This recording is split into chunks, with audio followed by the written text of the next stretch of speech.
Hey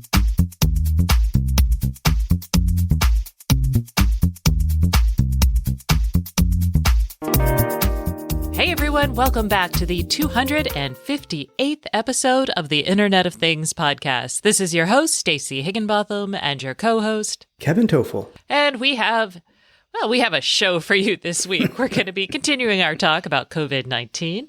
We have got a security report that's just going to make you sad. Microsoft is tweaking Cortana.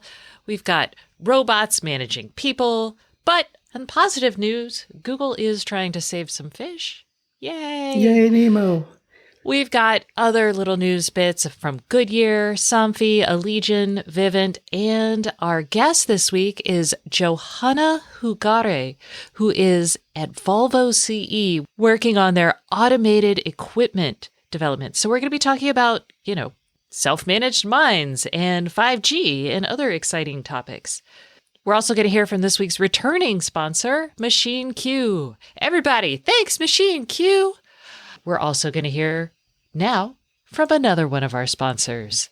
This week's sponsor is LiveWorks. LiveWorks is the definitive event for digital transformation. Join more than 7,000 industry leaders who are looking to improve their operational efficiencies, drive productivity, and guarantee success in the connected future this June in Boston.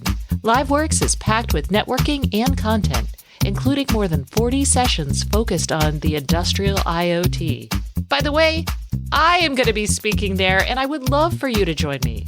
So, Stacey on IoT listeners get an exclusive 20% discount code with IoT20. So, visit LiveWorks, LiveWorks.com for more information. I really hope to see you in June. Okay, Kevin. Speaking of events, so far June events haven't been canceled, but May ones have. Google has canceled I.O. Yep. They also canceled their Cloud Next conference, which I have been to and actually enjoy a lot. They canceled that for April. F8, Facebook, they did that, I think, before last week's show. They canceled F8, which is also, that's in May. And several companies have said they are not going to be at South by. Yes, tons of companies leaving South by. That's interesting because as a former Austin resident, I am listening to all the people who live in Austin and are like, please shut down South by. They're like, Governor, please tell them to shut it down, which I find fascinating because South by is a $350 million revenue generator for the city. Wow. And I don't know if some of these people just are not in an area where they're concerned about that, but it's a big deal. I look at this and I'm like, I'm sure you all have followed this. I live in Seattle, or I live on Bainbridge Island, which is next to Seattle, which is apparently the epicenter of COVID-19 here in the United States, where we're seeing reports all the time like we should just quarantine Seattle hardcore, just like they did in Wuhan, China, to help contain this epidemic. In fact, just read this morning that an Amazon employee out in your neck of the woods has the virus and has been quarantined. So I don't know what's going on. I'd say shut down the ferries and close the bridges on Bainbridge. Oh, you're kidding. Yes. Are you not kidding? I was like, well, no, we wouldn't have food. So I'm stuck in this interesting position of, if we're going to quarantine, we should probably do it ASAP, and it's going to suck, but could it actually stop the virus at this point? And I'm sure our federal officials and local officials are basically like, they're basically like sitting here going, hey, is it worth it? Could we actually stop this? If the answer is yes, we should do it. If the answer is no, we should just accept the spread of this and becoming like a really crazy seasonal flu. I hate to say it. I mean, I'm not an alarmist or anything, but I think taking more proactive actions now, such as starting to quarantine places, is probably a smart idea, especially since the World Health Organization has just said that based on the numbers, the fatality rate of COVID-19 is actually about 3.8%, not the 2%. Yeah. So, and granted, there has to be a lot of play in these numbers because, frankly, here in the States, we've had very few people actually tested. So entirely likely and mathematically very likely that a lot of people have been infected, but those numbers are not reported because the tests haven't really taken off yet. Not like in South Korea and China where tens of thousands of people are tested. So I hate to say it, but I do think it would probably be wise to take stronger action. All right. So with that in mind, then we should expect to see more people working from home at schools. Mm-hmm. And yeah, I believe Twitter has told its employees to work from home, all of them. yeah, I think Amazon might be about to do that. Mm-hmm. And the other thing is we record this on Wednesday morning, and by Thursday morning when you hear it, this could all be moot, this is very fast moving. Right. I was going to say exciting, but exciting in the negative sense. From an IoT perspective, the biggest hit right now is going to be towards supply chains, right? Mm-hmm. And getting your sensors, your devices to you and meeting demand in that way. But Kevin, you found, I can't believe I didn't even think of this, but you found an interesting tie-in to possibly helping people if you're quarantined in your own home. Right. And part of the reason for that is obviously what's currently going on with COVID-19. But also, I think it was 2 shows ago, I was actually not here. Chris Albrecht had filled in for me, if I'm correct. And I also didn't write anything that week on the site. I was sick and got hit with a nasty flu virus. Pretty much put myself in self-quarantine for a good 8 days and was also on antivirals for the flu for 5 days. And since then, obviously, we've heard more about coronavirus, and I started thinking about if you already have a smart home set up, can that actually help you from potentially not getting sick in general, but now is very timely as well.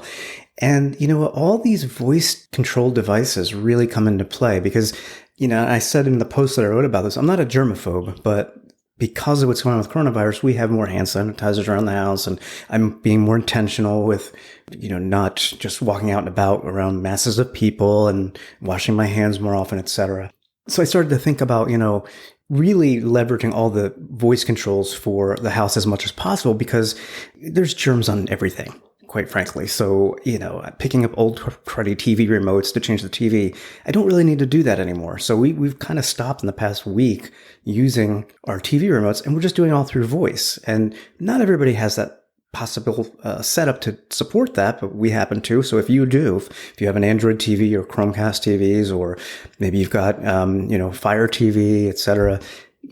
In an ideal world, you would have Chromecast TVs with your Google display and your Fire with your Madame Echo. A. Correct. You could also have the Logitech Harmony Hub. Throwing that out there. Yes.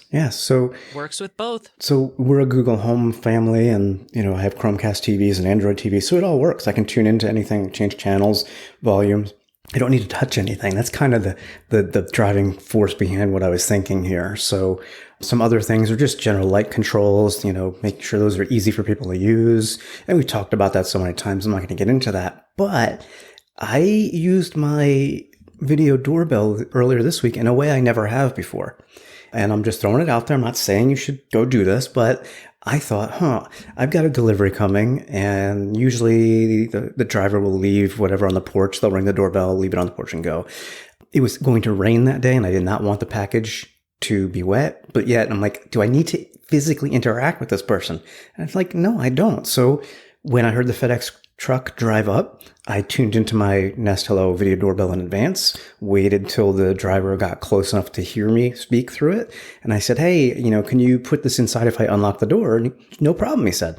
So I was upstairs in my house in the home office. I unlocked the front door downstairs. He placed the box in, shut the door behind him, and I relocked it. And I'm like, you know what?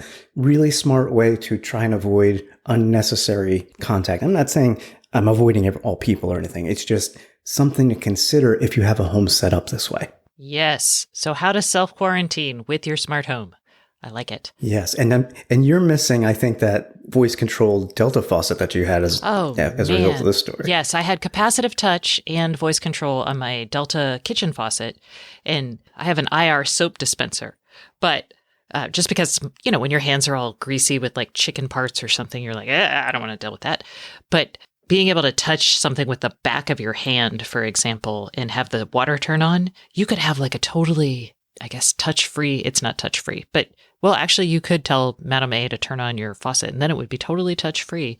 Yep. Yeah, so... It's not the answer, obviously. Yeah, this is only... I don't want people... That's not what I'm saying. I'm just saying it may help. It certainly couldn't hurt. Exactly. And if you have those trash cans with the push things, you never have to touch your trash can thing. I mean, my husband is the type to go through with Clorox wipes when anyone's sick and wipe down all the light switches, all the doorknobs, all the faucets. I mean, he's that guy. So this would make him so happy. Okay. We're going to keep the down vibe going with let's talk about security. F-Secure, which is a security company, released a report on what happened in the second half of 2019. And, we're still not secure yet, y'all. Can I just say kudos to them for setting up global honeypots? Yeah. Because not too many companies bother to do this kind of, and granted, they're a security company, so this is in their wheelhouse, I get it. But they set up these honeypots just to see what will be attacked and how the attacks come, what ports, what protocols, what types of malware people are trying to put out there. And it's amazing because they've been doing this for a while. And the honeypots that they set up in 2018 were attacked about 1 million times. In 2019, it's like 3, 4, 5 billion. I mean, wow, that's crazy. It's a lot. More things.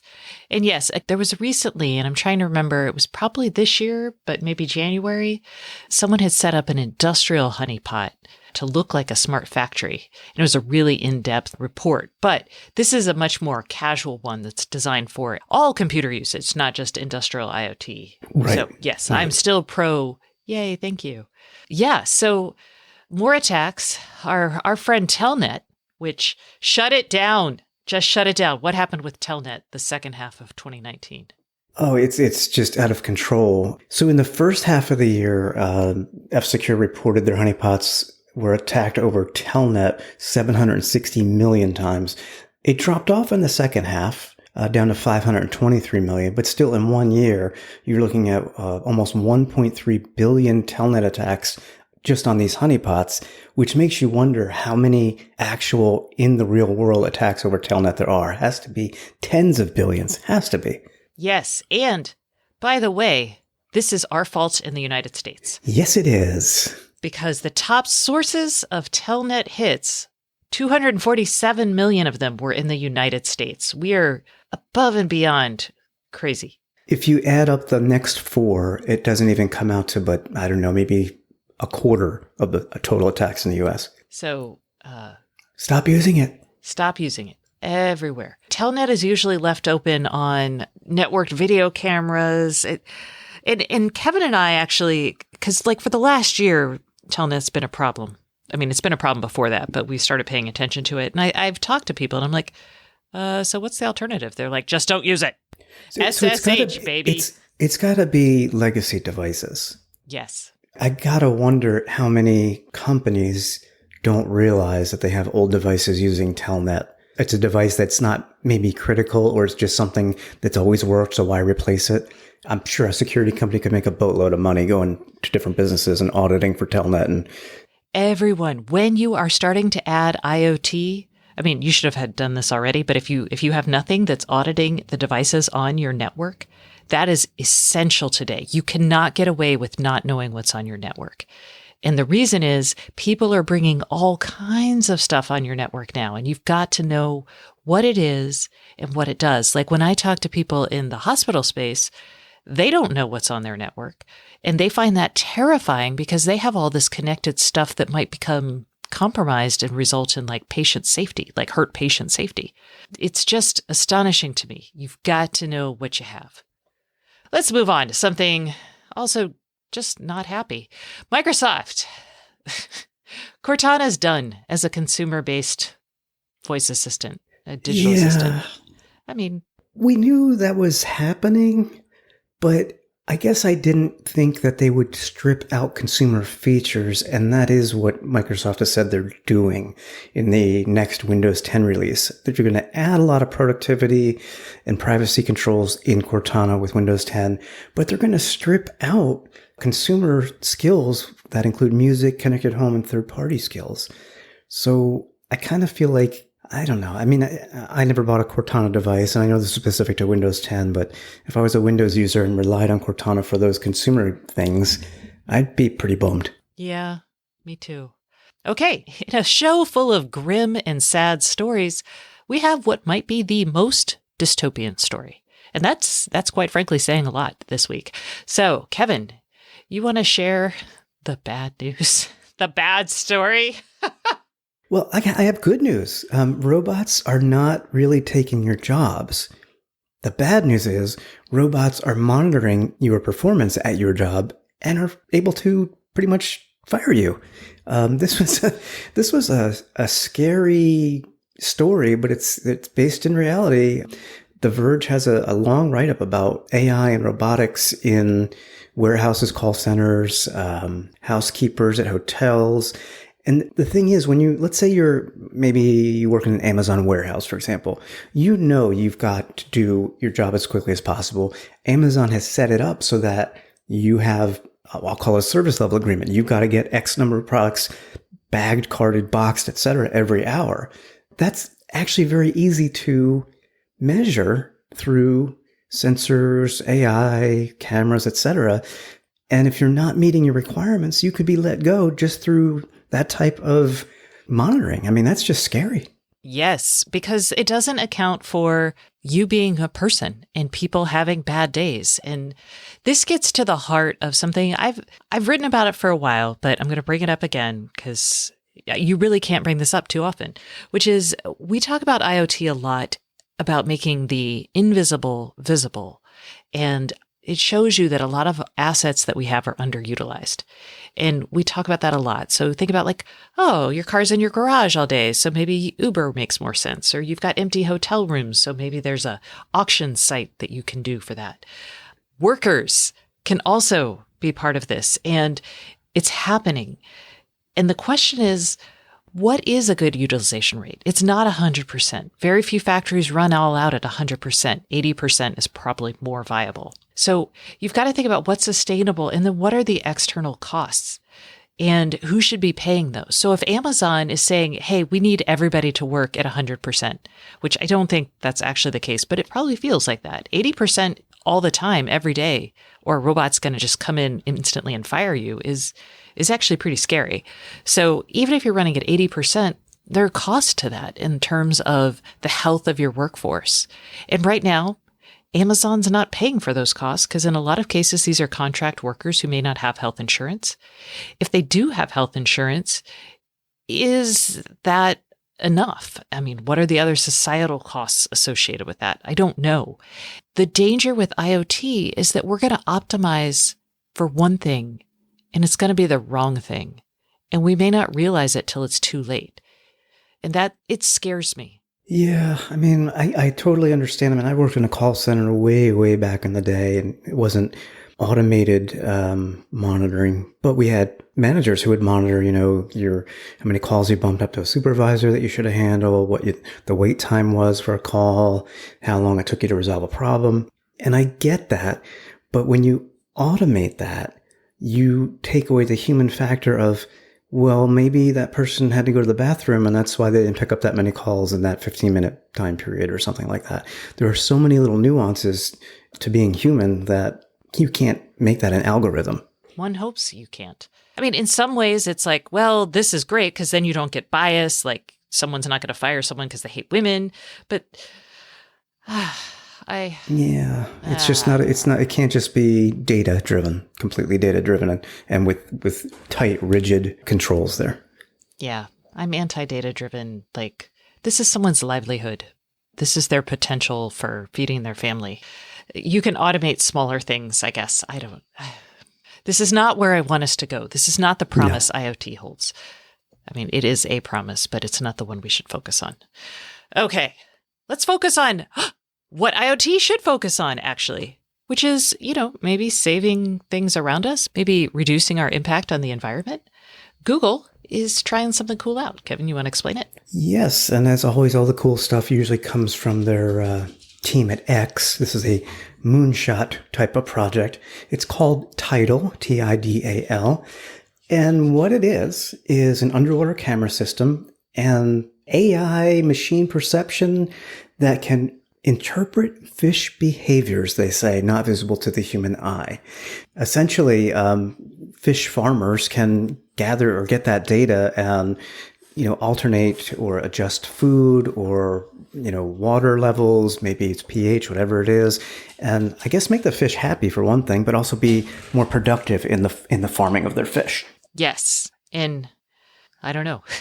I was are they making the fish happy? I don't know. Happy fish or healthier I don't know, but I'm curious to see what behaviors they analyze. It really doesn't say, but there's a really nifty animation of them tracking all the fish with different colored squares and swim patterns and all that. So I'm not a fish farmer, but I'm very curious what behaviors they're tracking.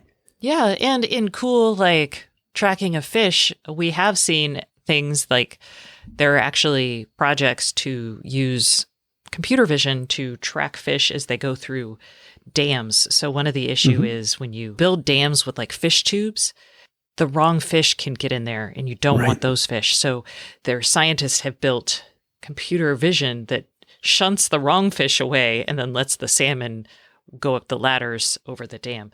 I'm curious. One other question I would have is now that these fish behaviors are being analyzed and tracked, will they see Google ads? Yes, because fish have a lot of the engagement level for fish is very important. I know that when I want my fish hearing the IoT podcast, 100%. Okay, let's talk about some fun news bits. Now that we're in a cheerful place, we'll talk first about Goodyear, who is unveiling a cool new tire concept. Yeah, so Goodyear has a concept tire. I mean, this is probably years away from coming out, but essentially it's kind of a renewable tire that will never go flat because there's no air in it. Instead, there's a biodegradable kind of compound inside that can mold itself and, keep the tire in rolling condition. But additionally, it can even adjust the tread wear for different circumstances. So maybe you're in snow and you need the treads to grow. There's a gel pack. Oh, you don't have to stop and put chains on your tires or something? No. So basically you carry these canisters with you in the car and you just pop them in the tires, and that would kind of add more of the gel and whatever else they're using in the biodegradable compound. And the tires are not intelligent yet, but Goodyear says they could be, so that they could recognize, you're slipping a lot. Maybe it's snowing, that the temperature's down, and more of the gel can go into the treads, and therefore you have more traction in that case. Most new cars, they actually, when I'm driving on icy roads, it'll tell me. It's like, yo, this road is kind of icy, slow down. So there's already that level of intelligence built into cars, and tires have a ton of sensors. Yes. So that makes... And this concept is specifically for electric vehicles, just to be clear. So don't think you're going to go out there in your 4-wheel V8 gas hog and use these. Well, that's okay, because I don't have a 4-wheel V8 gas hog. Me neither. Okay. In other news, Somfy, which makes actually smart home stuff, it's a French company, and also shades, they have teamed up with Osram, which is mostly a lighting company, to combine and build software that lets you use Osram lights and Somfy shades to make use of the optimal amount of natural light in a space. Imagine it's bright daylight, your blinds and shades will open. I would love for them to have an HVAC component because sometimes it does get hot. And it says, oh, the shades are all open. We don't need the actual light bulbs to turn on. Or, oh, the shades are all closed. Let's turn the light bulbs on. So these are things that it's hard to do on your own. So having companies team up, it would be better if there was a standard, but having them team up to offer this type of easy to use software is really good. So I'm excited by that. Again, would love to see a standard. Let's get on that chip. There is a fancy Pi in the world, not a Raspberry Pi. It is actually a Pi-like board called the Odyssey. It is an alternative Pi. It supports Windows 10 4K and is Arduino compatible. Based on Windows 10 and 4K, you can imagine this has some serious computing power. This is It does. It has up to 2.5 gigahertz. It's powered by an Intel Celeron. This is an industrial IoT computer. This is not something that you're going to use to run Home Assistant in your house, Kevin. Right. But if a Pi isn't enough for your industrial IoT, either prototyping or whatever you're doing, this would make more sense. It's going to cost you more, of course. You also need a Windows 10 license. It's pre-installed, and that adds to the cost as well. So you're looking, I think, $288 with the Windows license. But it's $258 with the $258. Enterprise license. But you're getting a small form factor PC that's probably, I'd say, roughly twice the size of a Pi in terms of area. You're getting more ports. You're getting certainly a more powerful processor, and it's, as you said, Arduino compatible because it has pins for Arduino. It even has pins for a Raspberry Pi if you want to connect those for a bigger type project. So. This is not for everyone, but we like our boards here because we know a lot of you guys are out there experimenting with things. So I wanted to let you know. We also know that y'all love video doorbells. Yay! And Vivint has a new one. So Vivint, they do manage smart homes for people. I used to actually have a Vivint doorbell installed in my house for a little while, and I actually loved it. It was before Nest built their doorbell, and it was one of my favorite connected doorbells in the late 2016 timeframe, I think it was. But Vivint's new doorbell, it has 180-degree vertical and horizontal fields of view, which is pretty cool. So you get to see everything. And it lets people know they've been spotted with like a red flashing light and a tone. So it's like, and that'll give you a notification. So if someone comes up to your door, it's going to be like, beep. It doesn't say beep. But that, I want to be alert. I like that, though. I like that because not a lot of people realize they might be on camera. Yeah, so it's nice to people who are like, oh, I am on camera. And it's also like if you're a thief, you're like, oh, well, never mind. Maybe they just won't pick up your package. And it also triggers notifications based on your packages and people. So I know that I've had I used to have a doorbell that when the sun would go at the right spot, it would create a shadow that every time I'd get a notification, someone's at your door. I'm like, no, they're not. It's just 4 p.m. So that's nice.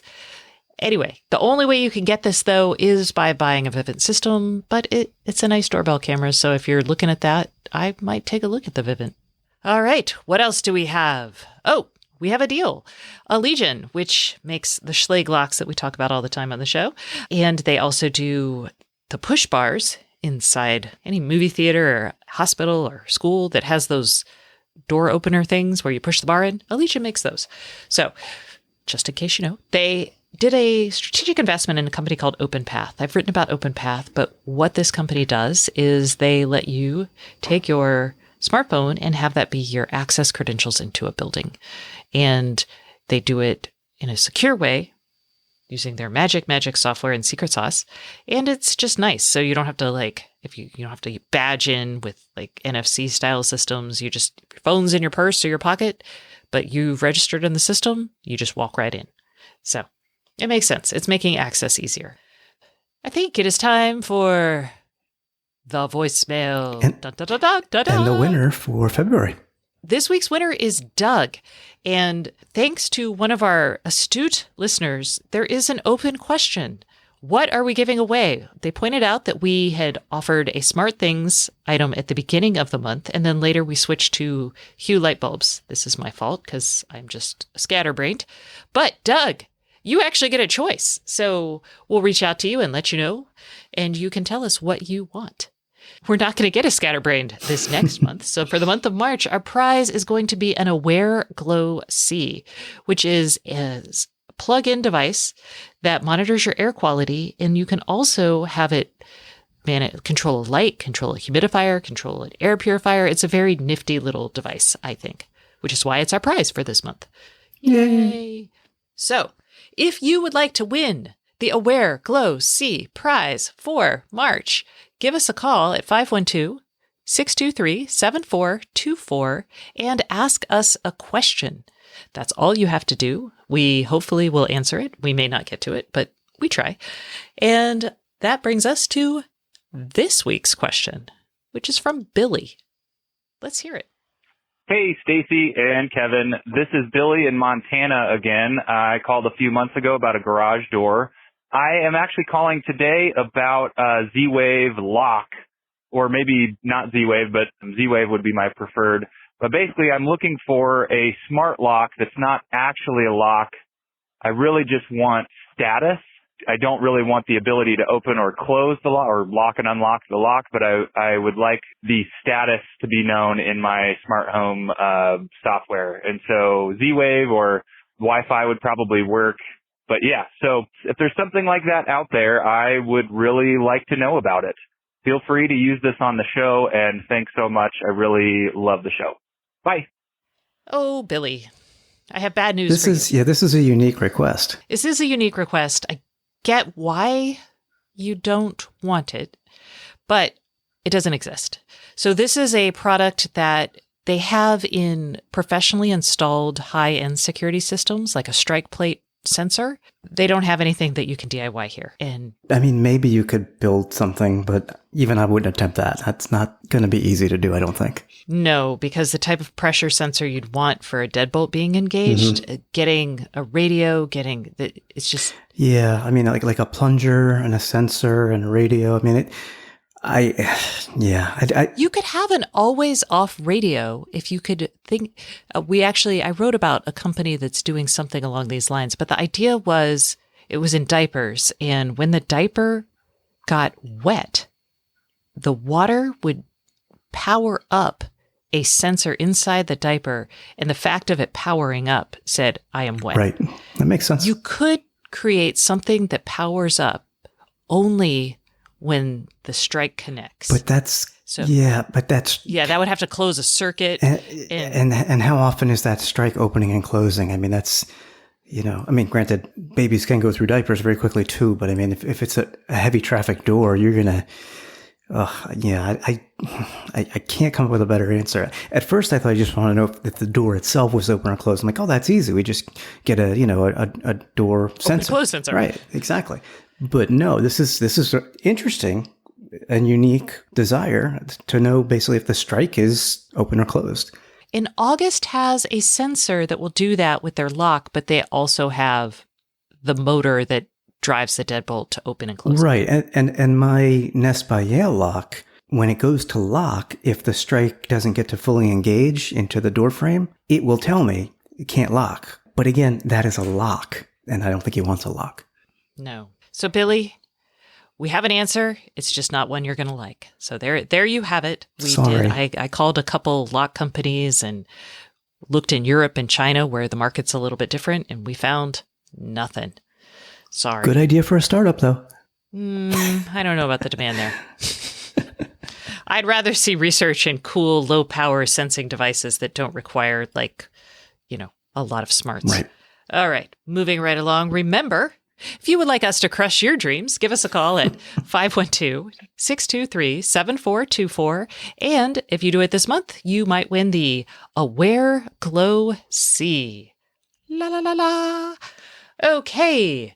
Now it is time for our guest this week, who is Johanna Hugare, who works with Volvo CE. This is construction equipment. So we're going to be talking about 5G, remote operation of big giant dump trucks and pavers and other things. It's a really fun interview.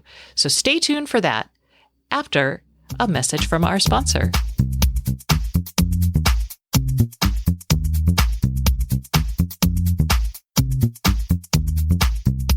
Hey everyone, we are taking a quick break from the Internet of Things podcast for a message from our sponsor. This week's sponsor is Machine Q, a Comcast service. And we have Michael Putterman here with us from Machine Q. Hi Michael, how are you today? Hi Stacy, I'm doing well. How are you? Excellent. So just right off, let's refresh our readers' memory. What is Machine Q? Machine Q is a Comcast service, and we help enterprises connect their operations through an integrated suite of IoT devices, gateways, and management software. We offer two primary products today. We have an infrastructure product that includes our IoT gateways, APIs, and our device and gateway management experience, MQ Central. And then we also offer a platform product, which is a portfolio of low-power sensing devices that can be layered on top of our infrastructure product. Excellent. So it seems like since we last spoke, Machine Q is really focused on creating this integrated experience as opposed to just the connectivity. Why is that so important for your customers? One thing we noticed after working with our customers is that a lot of times their IoT ambitions or projects would get stuck because they had to integrate between various layers of their technology stack, whether it be a device or gateway to the cloud, whatever it might have been. And what we tried to do is take the complexity out of that process and provide our customers with a fully integrated device-to-cloud experience, which helped them get up to speed in a more reliable, secure, rapid manner to both prove out their initial business cases, but also to help them as they begin to scale. Excellent. So what type of customers does Machine Q serve today? Our infrastructure product really resonates with solution providers and systems integrators. These are companies that often have their own devices and build their own applications on top of our infrastructure product. Our platform product has achieved strong traction with large enterprises who use our infrastructure and then layer on a multitude of devices to quickly deploy a variety of IoT solutions. Why do your customers choose to work with Machine Q? Our customers work with us for two primary reasons. The first one is they really love our integrated product suite because it simplifies the process for them to deploy and scale their IoT solutions. The second reason customers really like to work with us is because we offer an extensible platform that can scale with them as they grow their IoT ambitions. All right. And where can our listeners find out more about Machine Q? You can learn more about Machine Q at machineq.com/Stacey. That's machineq.com/STACEY.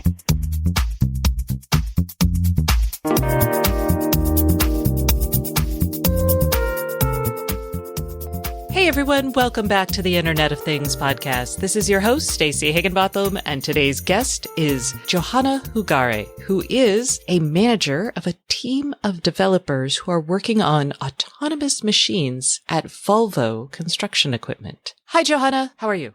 Hello, Stacey. I'm fine, thanks. How are you? I am excellent. So, before we get too far into this interview, there is a lot of excitement happening in your organization. So, I would love for you to tell me what it is you're working on and what's going on at Volvo Construction Equipment right now. Actually, I think it's a really excellent start of question because we're in a really, really exciting time now in the whole Volvo group. I'm actually not part of Volvo Construction Equipment as of 1st of January. I'm part of this fantastic new organization called Volvo Autonomous Solutions that we just created to kind of really accelerate the development of autonomous solutions within the group. Of course, I still sit in Eskilstuna, which is a kind of hub for wheel loader development and platform development for all construction equipment machines within the group. So we're still quite close to, our hearts, which is the machines. But we belong to this cool new entity, Volvo Autonomous Solutions. We're responsible for developing autonomous solutions then for mainly our machines, but then we'll also, in this new entity, develop the same thing for trucks as well. So it's self-driving big machines. Right. Big, heavy trucks. So you actually made an interesting distinction there, which was you're developing autonomous systems. Do you want to kind of explain how Volvo and how your thinking's evolved from like, I am working on a connected machine, a connected car, a connected truck to a system? What does that mean to you guys? We come from, the product industry, of course, so we're quite well familiar with how to develop a machine on our side, and then, of course, trucks and buses and solutions actually on the marine side. But here we're getting into an area which is a little bit unknown for us. It's kind of delivering a whole solution, a whole system. So if you take the simple example of a hauler, which is kind of a truck for confined or off-road applications. Then if you just have a traditional machine, it could be connected, it could be super traditional. Then you can sell it to your customer. Your customer can take the machine as is off the production line and just go about the business. But when you have an autonomous self-driving machine, it's really a different story. Then you have a whole system to kind of control. You have to control the whole autonomous zone if you have one. So you could, in our case, actually almost think of a robot cell. When you talk about the solution that we're selling, it's like in a factory where you have a robot working on whatever they're producing. And you can enclose it quite well. So you can have your safe zone within this enclosed area. And for us in the confined or off-road industry, we can actually create that kind of playground robot cell. So that's places like mining, that sort of thing, where there are not construction where I might have a bunch of actual humans running around doing things. It is the opposite of that. Exactly. One of the benefits with this is, of course, the safety aspect that you can actually get people out of very dangerous areas. But then the solution comes in because you can't just give someone an autonomous self-driving machine and say goodbye and good luck. You have to, of course, support a customer in the whole kind of setup of the site. So it's more of providing a solution rather than providing a product. You can think of it in comparing to buying an old record or a CD to going on to Spotify and just buying the service. Nice to get another Swedish company in there. Go Spotify. Yeah, represent.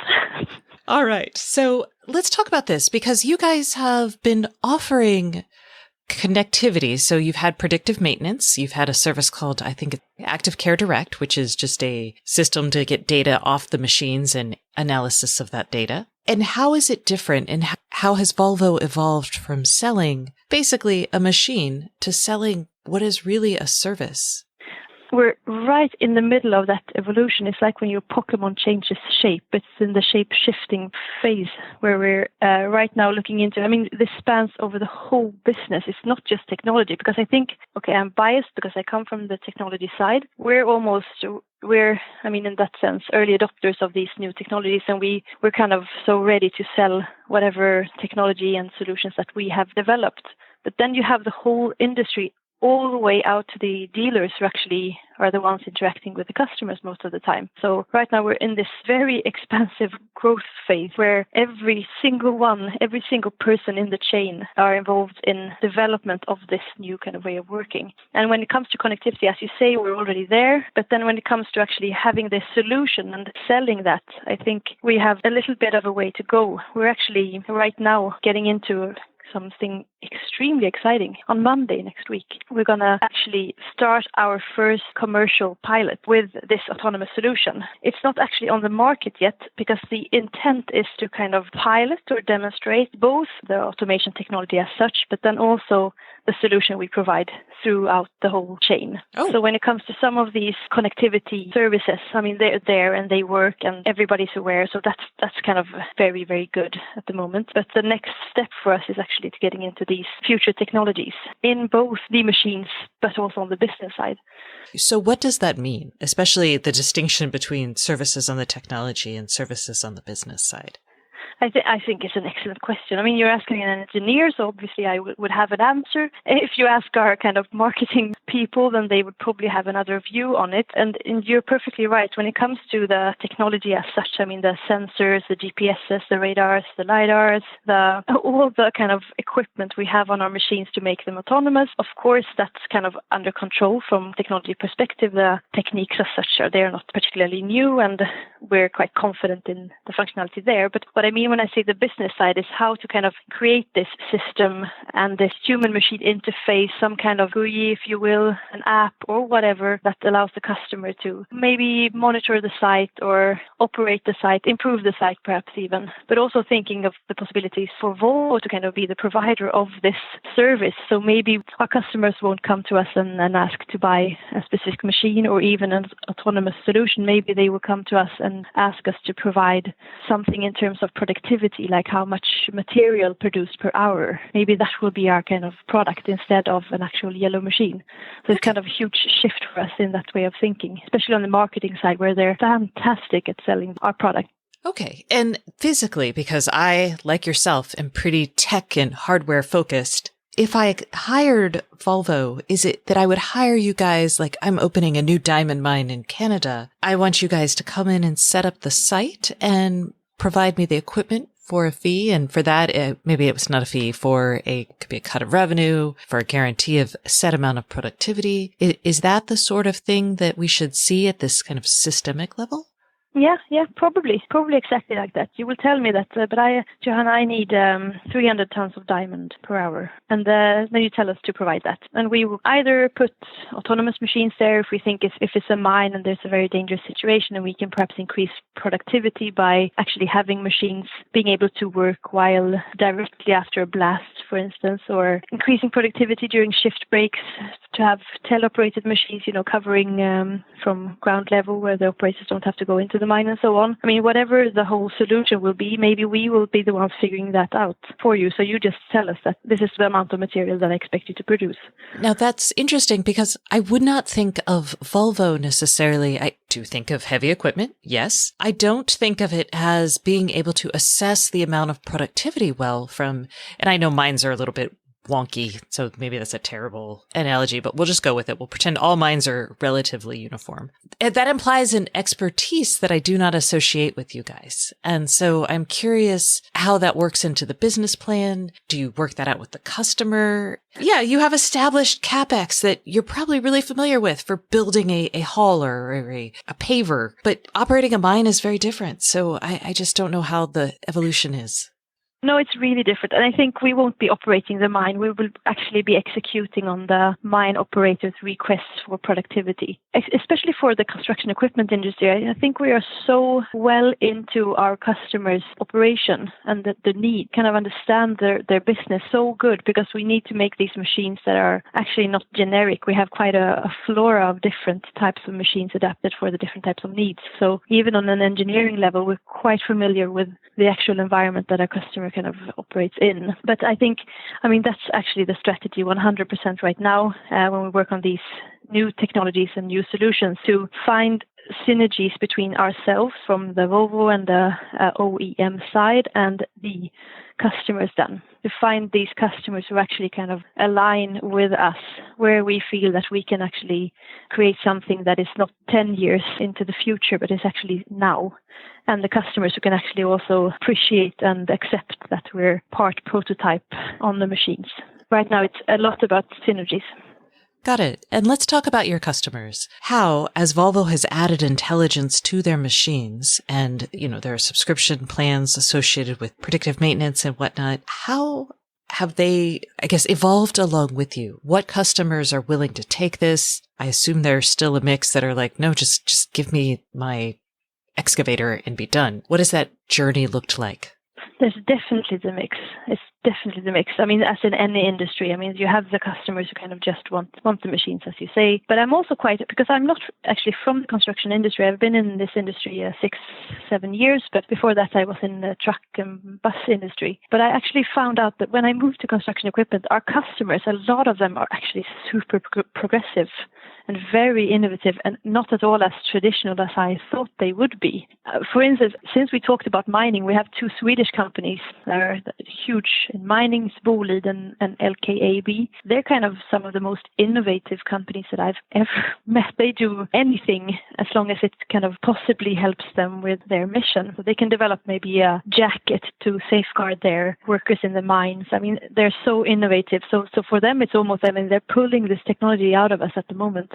And what kind of revenue models are you evolving, and how does that fit with their business and also with your own business? Because this is a capital intensive business, building heavy equipment. And so selling something on a monthly basis doesn't seem like it would necessarily match up eventually. But I think for us, it's also the potential is, I know when I look at our kind of business cases and what we're trying to estimate right now for these new solutions, I think the opportunities are way bigger when you can offer something full spectrum, not just actually the product itself. What happens then is that the customer, they purchase the machine and they pay for it then, and they would pay for spare parts. The machine gets older and older. But on the other hand, if we can provide a solution, you get another type of income, which would be much more stable. And the more machines then we sell, or the more solutions we sell, the higher the revenue will be, because it won't be just a one-time off sum. So I think that's also something that we're kind of really trying to wrap our heads around, what this means for us. But for sure, the potential is way bigger in selling, hiring, or having some sort of subscription to a solution rather than actually just one time of selling a product. And how has the organization adapted to that? So we saw this in the software industry, from selling a packaged software to selling a subscription as a service, necessitated a lot of changes in terms of sales practices, in terms of development. How are y'all doing that? How are you changing business processes and maybe realigning incentives? I mean, in some parts we're really progressive, but in other parts we're behind, but then we, of course, we have the benefits of looking at state of the art and having kind of the prescription or subscription, method of selling your goods. That's the new way of doing it. So I think for us, when we have these, we're starting to develop intelligence functions like applications, like apps that you can have on, for instance, we have a tablet in our machine that we offer, and you can buy an app and you subscribe to that. The purchasing system that is, of course, built for this one-time purchase of a product that now needs to be restructured. Yeah, and as I said, sometimes we're very progressive and sometimes we're not. But in our industry, I think we're ish progressive. But when you look at the whole world, I think people would say we're after. But we just launched a new purchasing system actually to market our electrical excavators and wheel loaders. So we kind of had this big boom launch of this purchasing system a couple of days ago. And I think it's a fantastic system. But to an ordinary consumer, it would look like perfectly ordinary. You go into your system, you click on the machine you want to buy, you get information about the price and exactly what you're buying, and then you just click purchase. You put it into your shopping cart and you click purchase. But we have not had that system before. You had to go through your dealers, and it's been quite tedious looking into a lot of brochures, technical files, trying to specify exactly what product you want to have. But now it's this modern online system for purchasing a machine where you get the information about the total cost and so on right away. So I think we're getting there, and it probably won't be a problem when we have these systems and solutions ready for the market. Okay, let's go back a little bit to technology. You guys have a 5G test track. Most of the data that you're sending, I'm assuming, is going over cellular, possibly satellite or other things in weird mining locations. I don't know. So what is your approach to connectivity? It's actually similar to the way we develop the automation system. Actually, we have a lot of technology, a lot of know-how that we've been relying on because we have the whole connectivity function at the Volvo Group. We're relying heavily on the computers and the network setup that we already have for our conventional machines. But for the 5G system, it's really interesting because we're right now, in Sweden, we don't have general 5G permits for the different network operators. When we inaugurated it in March, it was the world's first, or one of the world's first 5G sites for industrial application. Meaning that we partnered up with a big telecom operator and Telia, and then we also connected with Ericsson. So we kind of have three of the biggest Swedish companies and very, very, very strong brands, Volvo, Telia and Ericsson, collaborating to get this 5G test site up.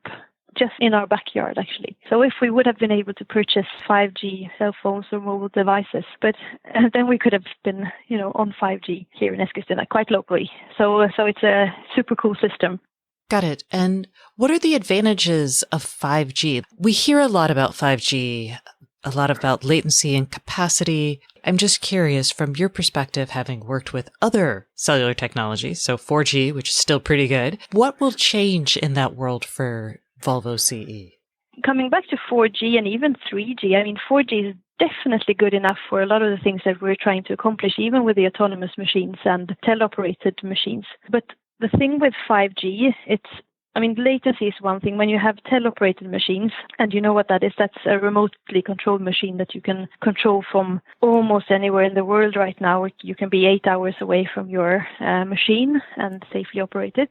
But we have been working actually down in mines, exactly what I was talking about before, down in one of Boliden's gold mines, so almost diamond, trying to teleoperate a machine together with also a lot of companies like Ericsson and Telia. And we did a pilot on it and it was super successful. We were actually able to have an operator sitting up in a snug office environment and then operating a machine down in this rough environment in an underground mine. So that was a super cool project. But then what 5G can do for you is one thing something, it's actually with latency, as you say, because if you have this lag, when you're kind of trying to teleoperate a machine, you won't be productive at all. It's like with gaming, if you play any sort of game where you have to you're online and you have to interact and you have to every click, counts, then you don't want 1 microsecond of lag or latency. So for teleoperation, latency is a huge selling point for when it comes to 5G. But when we have both teleoperation and our autonomous haulers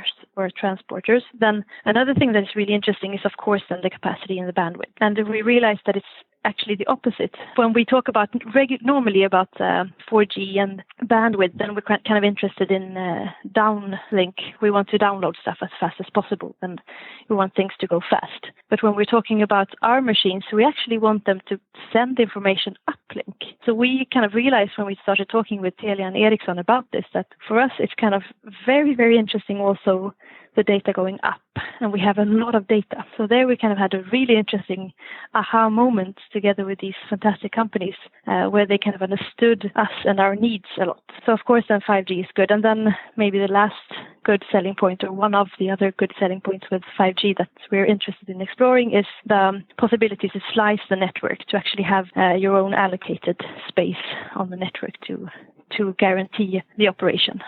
I am very excited about network slicing. I am with you on that.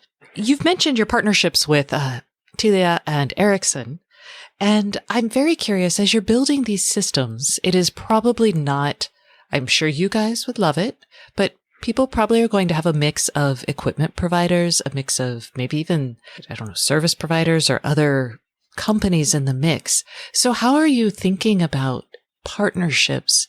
Maybe with former competitors, maybe with completely unrelated industries.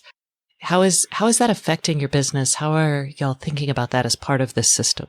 Well, I think that's a question that it's both a little bit scary and also super exciting going into this together with companies where you have, we already share competence. People move back and forth from these different companies. So in reality, we're closer than we think to our competitors. We also already did some pilot work together with, actually, maybe we're not competitors in the specific pilot segment, but we're competitors with the companies in general, like Epiroc, we collaborated with in the underground mine pilot. And I think a lot of other industries and a lot of other companies are realizing that the way forward here is not to kind of close yourself in and try to solve everything yourself. One of the most important success factors here is to share and to develop together. So as you say, in this day and age, we don't have this kind of exclusive one-on-one deals with our customers that they only buy Volvo machines and that's what they will do forever. So our customers are definitely, they're asking us to integrate